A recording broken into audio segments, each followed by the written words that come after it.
ঈদ মানে সিনেমার উৎসব, এবারও তার ব্যতিক্রম হয়নি। এবারের ঈদ উল ফিতরে মোট 6টি সিনেমার মুক্তি পেলেও যার গল্প, আবেগ ও বাস্তবতায় দর্শকের হৃদয় জয় করে নিয়েছে সেটি হলো এম রাহিম পরিচালিত সিনেমা জঙ্গলি। নানা রকম তারকা বহুল সিনেমার ভিড়ে এই সিনেমাটি যেন হয়ে উঠেছে এক সারপ্রাইজ হিট। আর এই সফলতার পথে সবচেয়ে আলোচিত নাম চিত্রনায়ক সিয়াম আহমেদ।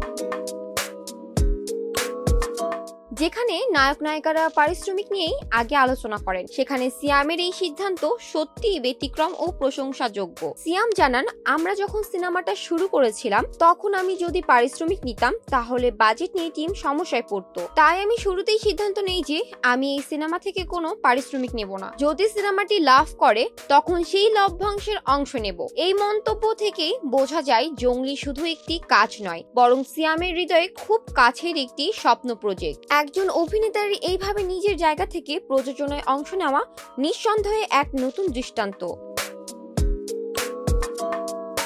জঙ্গলি সিনেমায় সিয়ামের অভিনয় এতটাই প্রাণবন্ত ও আবেগতাড়িত ছিল যে দর্শক হল থেকে বের হয়ে নিজেদের চোখের জল ধরে রাখতে পারেননি। সামাজিক যোগাযোগ মাধ্যমে বহু দর্শক লিখেছেন, অনেকদিন পর এমন একটা সিনেমা দেখলাম যেখানে গল্প, অভিনয় আর বাস্তবতার ছোঁয়া মিলেছে একসঙ্গে। নেটিজেনদের মধ্যে ইতোমধ্যে ভাইরাল হয়েছে সিনেমাটির একাধিক সংলাপ, সিয়ামের কিছু ইমোশনাল দৃশ্য, এমনকি সিয়ামের মিউজিক নিয়েও প্রশংসা থামছেই না।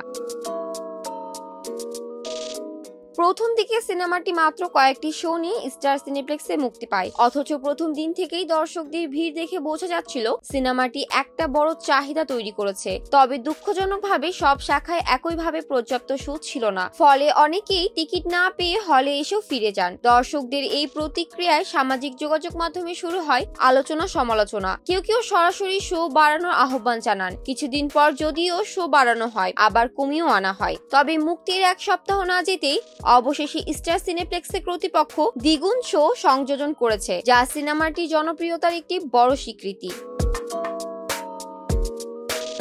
এই তথ্য নিশ্চিত করেছেন প্রযোজনা সংস্থা টাইগার মিডিয়ার কর্ণধার জাহিদ হাসান অভি, যিনি দর্শকদের পাশে থাকার জন্য ধন্যবাদ জানিয়েছেন। এম রাহিমের পরিচালনায় নির্মিত এই সিনেমায় শুধু সিয়াম নন, আরও অভিনয় করেছেন জনপ্রিয় মুখ শবনম বুবলি, প্রার্থনা ফারদিন দিঘি, দিলারা জামান, শহীদুজ্জামান সেলিম এবং রাশিদ মামুন অপু। প্রতিটি চরিত্রে তাদের অভিনয় ছিল বাস্তবসম্মত ও সাবলীল। বিশেষ করে শহীদুজ্জামান সেলিমের অভিনয় দর্শকদের চোখে পানি এনে দিয়েছে বলে মন্তব্য করেছেন অনেকে।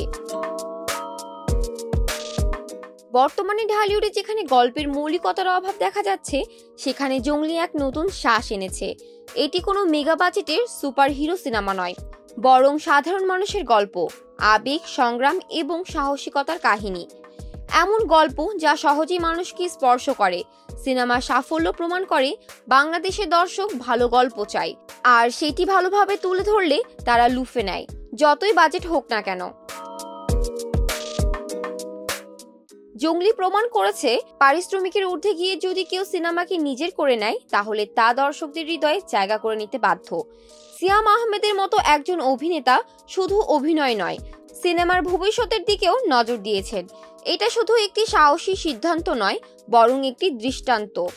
এখন দেখার বিষয় জঙ্গলির এই সাফল্য ভবিষ্যতে আরো কতটা প্রভাব ফেলতে পারে ঢালিউডের গতি প্রকৃতিতে। জান্নাতুল ফেরদৌস, সবুজ 24, ঢাকা।